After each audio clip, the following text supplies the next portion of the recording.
ওকে 3rd degree torture করো। ওর মুখ থেকে কিছু বেরোলেই আমাকে ইনফর্ম করবে। ঠিক আছে স্যার।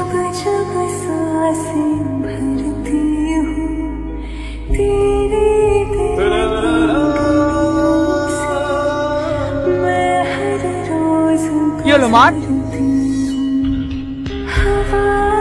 আমি পারবো না। কেন পারবি নি? তোর ভাই বলে? ও তোর ভাই না। ও তোর ভাই হলে এরকম জঘন্য কাজ কখনো করতে পারতো না। মার ওকে। কি হলো মার?